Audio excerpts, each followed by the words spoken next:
Bonjour tout le monde, on se retrouve aujourd'hui pour une nouvelle vidéo bullet journal où je vais vous montrer et dessiner avec vous mon bullet journal du mois de mars sur le thème du Japon. Donc vous allez voir des fleurs de cerisier, mais pas que, parce que le Japon dans cette période-là de l'année ne se résume pas aux fleurs de cerisier. Je vais utiliser un petit peu de la marque Unipin, ce crayon-là qui a une mine plutôt un peu comme les pinceaux calligraphiques, un peu à la japonaise. Vous allez voir pour quoi je vais l'utiliser. Et je vais aussi utiliser un autre crayon, toujours de la même marque, en mine 0.05. C'est surtout lui que je vais utiliser.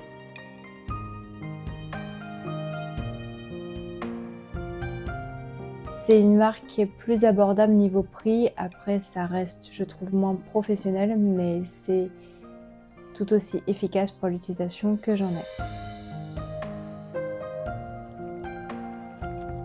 Donc je commence par faire la branche de fleurs de cerisier et ensuite je vais faire chaque fleur dans le détail, qu'elle soit en bourgeon, en train d'éclore ou complètement éclos.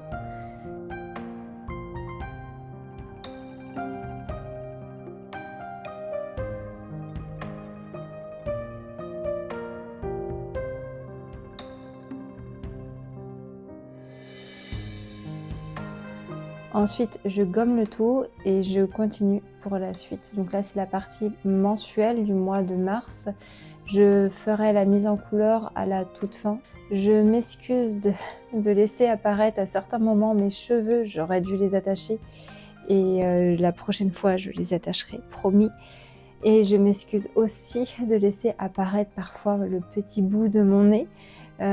C'est la première fois que je fais cette vidéo-là. C'est pas évident de savoir comment bien cadrer sa caméra pour que vous puissiez voir comment je dessine et en même temps ne pas être dans le champ. Moi, j'aime me pencher pour dessiner. C'est plutôt comme ça que je fonctionne. Chaque mois, je mets 1 à 2 citations sur le thème du mois choisi. Donc là, ce sont des proverbes japonais. Alors, peut-être que je vais mal le prononcer au japonais, mais j'ai envie de m'y essayer. Le premier proverbe, c'est Shou mo ippo kara. Ça signifie « même le plus long voyage commence par un pas ». Et le deuxième proverbe, c'est « avec une volonté ferme, aucun rêve n'est trop grand ». Et c'est toujours un proverbe japonais. Dans ce plan-là, vous pouvez voir des mugs que je me suis acheté, toujours sur le thème du Japon, que j'adore. Quand on les range à l'envers, eh bien, ils sont à l'endroit. Et quand on veut mettre une boisson chaude à l'intérieur, eh bien, on est obligé de les retourner et ils s'appuient sur la anse, donc la queue, et les oreilles. Je les trouve absolument trop mignons. Et ils font référence au Maneki Neko. J'en dessinerai un plus tard dans mon bullet journal, vous allez bientôt le voir. Sur cette double page, c'est plutôt axé nourriture, donc j'espère que ça vous donnera faim. C'est un bento que j'ai commencé, donc vous pouvez voir, j'ai mis des tomates cerises, des ravioles, des haricots verts plats, du riz avec du cumin, ça vous verrez ça plutôt pour la mise en couleur, ainsi que des omelettes et des champignons, des omelettes avec des herbes. Ensuite, là, sur la page de droite avec le poisson, c'est une pâtisserie japonaise très connue où à l'intérieur, il y a une pâte de haricots rouges. En dessous, c'est des mochis. Vous connaissez sûrement déjà ce que c'est. Donc, c'est une pâte de riz avec à l'intérieur une garniture. J'ai redessiné les 2 mugs que vous avez pu apercevoir. Et vu que je ne suis pas très douée en calligraphie, je trouve, à mon goût, donc j'utilise parfois maintenant des pochoirs. Pour la page suivante, vous la verrez de façon très express parce que je me suis beaucoup penchée dessus et donc c'était assez non visible. Donc là, vous me voyez maintenant, je commence les semainiers et j'ai trouvé une astuce afin de faire des illustrations pour toutes les semaines. Donc là, je commence par le Maneki Neko. Donc c'est un chat. Alors, C'est très connu dans la culture japonaise, ce type de chat. Vous pouvez les voir notamment dans les magasins, par exemple, ou même chez les gens. Chaque chat a une symbolique différente aussi en fonction de leur couleur. Bref, je vous expliquerai tout ça dans un post Instagram dans les temps à venir, dès que je serai à nouveau présente sur Instagram. J'ai choisi aussi de mettre une feuille de Ginkgo biloba, ou Ginkgo si vous préférez. C'est très connu, je ne sais pas si vous connaissez. C'est un arbre très fort qui a une grande symbolique aussi de cette force et cette résistance. Ensuite, j'ai décidé de dessiner les getas. Donc, ce sont des chaussures typiquement japonaises. Là, je passe à la mise en couleur. Enfin, malheureusement, je ne vous ai pas filmé une séquence qui là n'apparaît pas, mais vous le verrez dans le résultat final. J'ai retravaillé aussi les fleurs pour ajouter aussi plus de détails. J'ai rajouté plus de couleurs pour vraiment retrouver ce système d'ombre tout en gardant les couleurs de base choisies au préalable.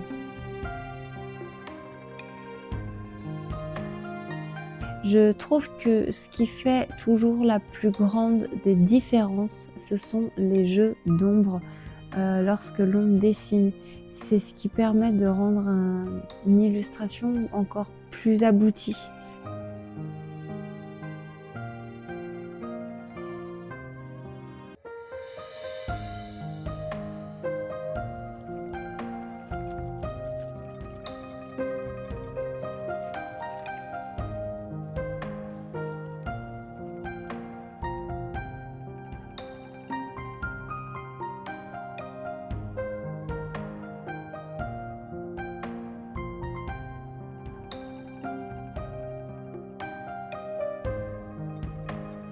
J'apprécie vraiment le résultat et la vue d'ensemble. Je trouve que c'est très joli et très apaisant à regarder.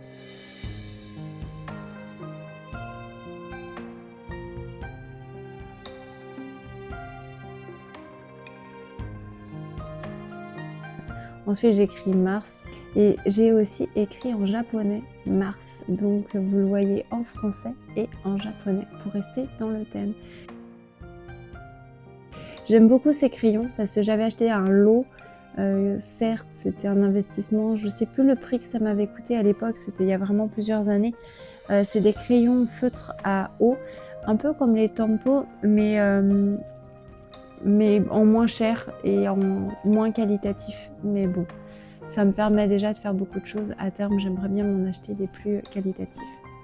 Si vous voyez au cours de la vidéo que ça vient à changer la luminosité, ne vous étonnez pas, c'est parce que j'ai dû faire la vidéo en plusieurs jours d'affilée. Je n'avais pas assez de temps pour le faire dans une même journée.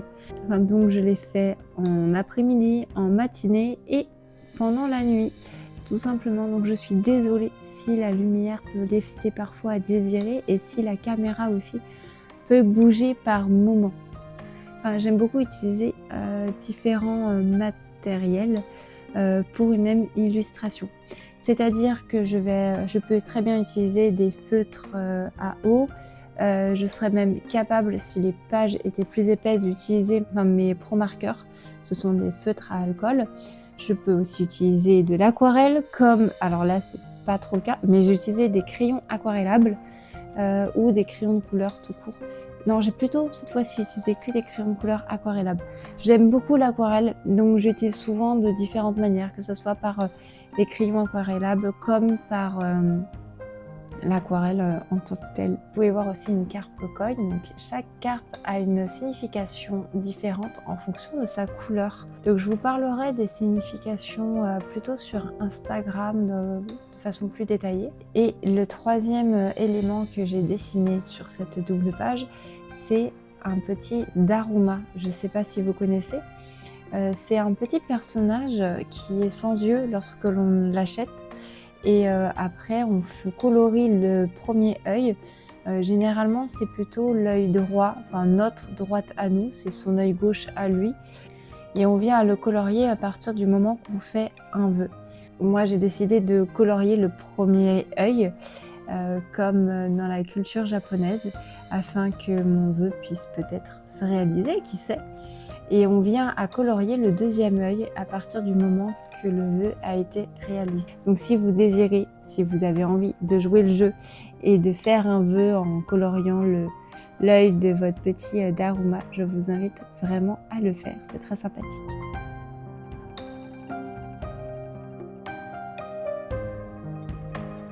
Je fais des petits ronds colorés afin de pouvoir y noter après les numéros de la semaine.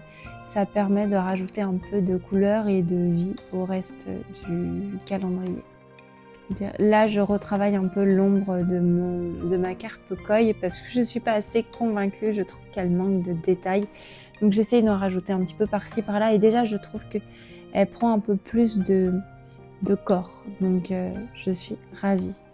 Je suis très déçue parce que vous verrez la page suivante, ça va passer encore au travers comme pour, là vous pouvez le voir pour la partie des fleurs de cerisier et la branche qui est passée au travers sur la partie mensuelle du calendrier. Et là, la partie du bento va passer un peu au travers de certaines illustrations. Donc je suis vraiment très déçue parce que celle-là a détérioré. Mais bon, ça fait partie du jeu. Un bullet journal ne peut pas être parfait et c'est ce qui rend aussi le charme du vécu de notre bojo. Donc c'est très bien.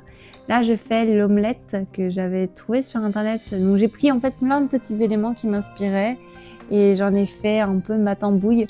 Donc j'ai créé mon propre bento à partir de plusieurs éléments. Donc là, j'ai fait des omelettes où je voyais qu'il y avait des herbes qui donnaient un goût. Donc je suis ravie d'avoir reproduit ces petites omelettes, je trouve qu'elles donnent envie.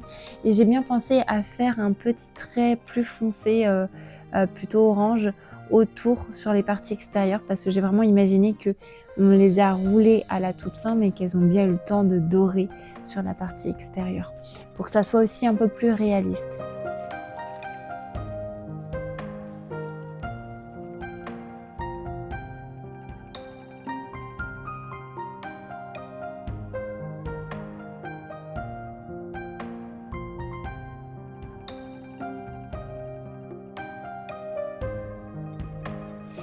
Je repasse ensuite au blanc. Alors je n'avais plus mes crayons blancs à mine fine, donc il me restait que ce Posca à utiliser avec la mine quasiment la plus fine que j'avais.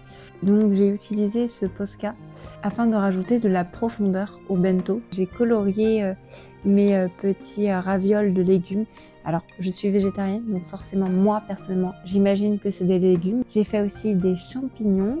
Et vous pouvez voir après, par la suite, que je vais colorier les tomates cerises et les haricots verts plats. Donc j'ai utilisé 2 verres différents pour les haricots verts plats et j'ai vraiment joué sur les ombres. Donc j'ai d'abord fait une base d'un vert assez clair et ensuite j'ai passé au crayon vert foncé en accentuant sur d'ombre.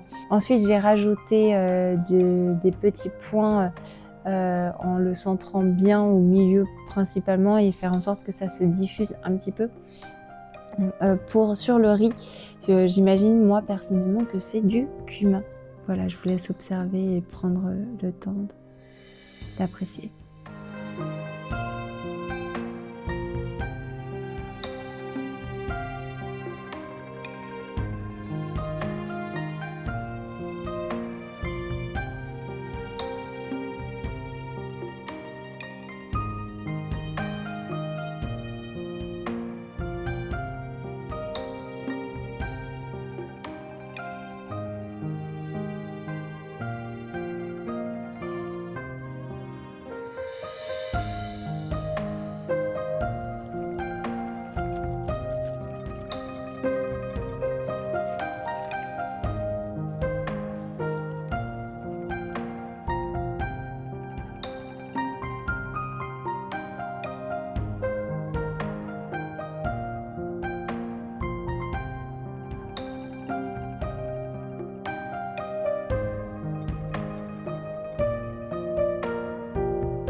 Une to-do list. Alors ça, je trouve que c'est un outil extrêmement pratique et efficace au quotidien. Comme ça, je peux y noter toute ma charge mentale et je sais que et c'est plus facile aussi après pour m'organiser, pour reprendre les tâches de cette to-do list pour le reste des jours et des semaines à venir. Et ça me permet aussi à la fin du mois de voir qu'en fait, j'ai fait pas mal de choses. Et donc, quand il y a des mois où j'ai l'impression de ne pas avoir beaucoup avancé, je me rends compte qu'en fait, finalement, j'ai fait beaucoup de choses pour ce mois-là. Donc, je suis ravie. Je suis désolée, dans cette vidéo, j'ai très mal cadré. On ne voit pas sur aucun plan, on ne voit pas le mug en entier. J'aurais tellement aimé l'avoir en entier afin que vous puissiez le voir plus dans le détail.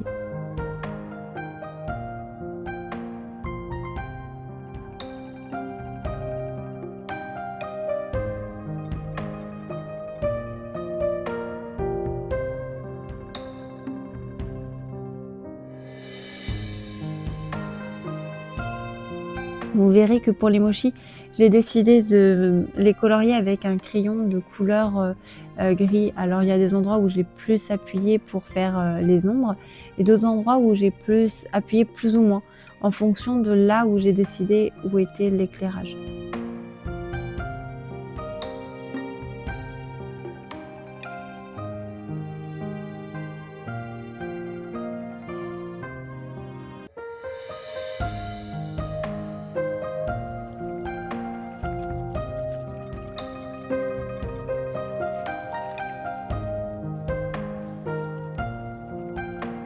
Ensuite, sur cette illustration, j'ai repris en fait exactement les fleurs de cerisier. Je les ai un peu plus travaillées parce qu'elles étaient en plus gros plan et que j'en avais moins à faire. Donc j'ai pu m'amuser à ce que certaines pétales soient plus ou moins pliées, qui fait que ça rajoute un peu des détails et de la vie. Ensuite, j'ai fait une présélection de crayons pour toutes ces petites illustrations de cette sorte de double page, vu que j'ai coupé les semaines, ce qui me permettra de, lorsque je changerai de semaine, de ne pas avoir à refaire des illustrations. Ça va me permettre de gagner du temps et d'avoir toujours des illustrations jolies et inspirantes et motivantes tout le long du mois.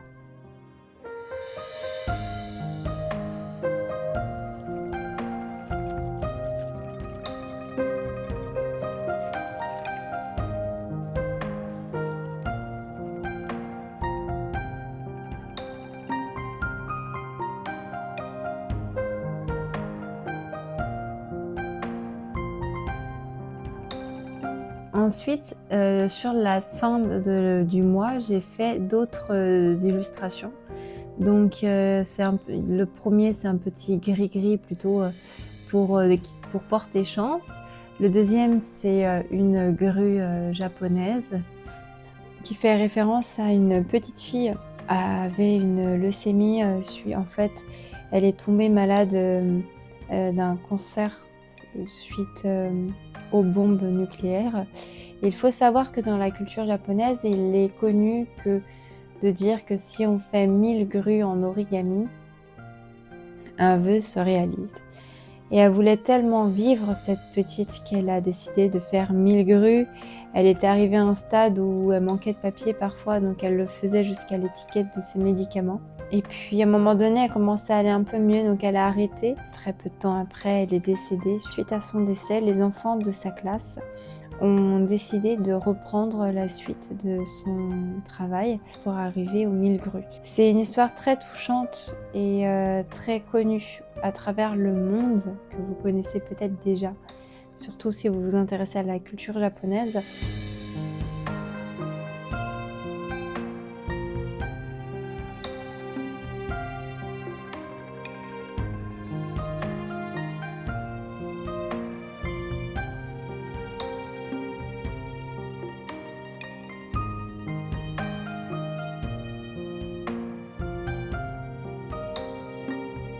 Enfin, la petite suspension avec le fil et le papier, ça se met en fait devant les maisons pour porter chance aussi.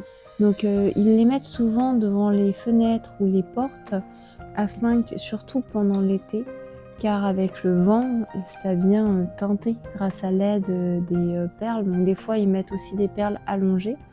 Donc ça fait un son qui est très agréable et assez frais. Mais surtout, ce son-là aide à protéger la maison spirituellement, énergétiquement des mauvais esprits. La chose carrée que vous pouvez voir, c'est en fait une lanterne en papier qui est utilisée lors d'un festival japonais qui s'appelle Toro Nagashi. Je suis désolée si je le prononce mal, je ne suis toujours pas japonaise entre-temps. Où en fait ces lanternes-là sont là pour faire un peu une cérémonie aux défunts. Celles qui sont blanches sont pour apparemment les personnes qui sont décédées dans l'année et elles sont là pour guider ces défunts. Et ces lanternes sont flottantes, donc voilà, ils les mettent souvent sur des rivières par exemple en leur mémoire lors de ces festivals.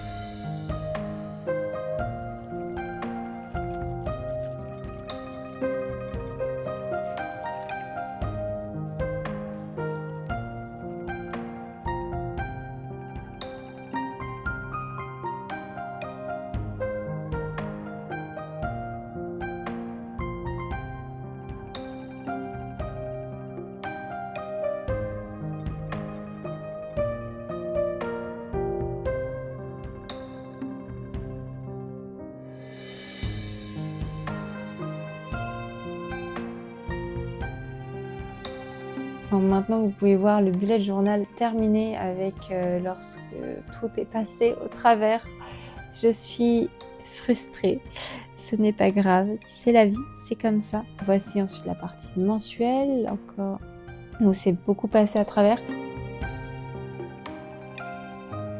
Sur cette double page, j'essaye de vous montrer les mugs chats, mais malheureusement, vu que je suis très à droite dans cette vidéo, eh bien je mets soit le mug avec le poisson hors cadre, soit je mets mon pouce dessus afin que vous puissiez bien le voir. C'était très maladroit de ma part, je suis désolée. Ensuite, voilà, vous pouvez voir le tori. Donc là, on revient à la double page mensuelle où j'ai découpé les pages des prochaines semaines.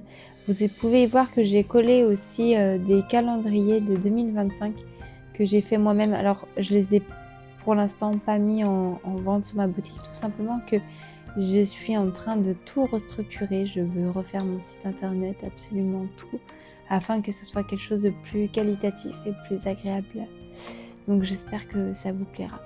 N'hésitez pas à me suivre ou à regarder les prochaines vidéos qui apparaissent ici présentement ou à vous abonner si vous avez envie de suivre toutes mes futures vidéos, que aussi bien des vidéos sur des thématiques spirituelles et des vidéos plutôt axées sur le bullet journal, l'organisation, voire le développement personnel. Bujotez de votre côté. À bientôt!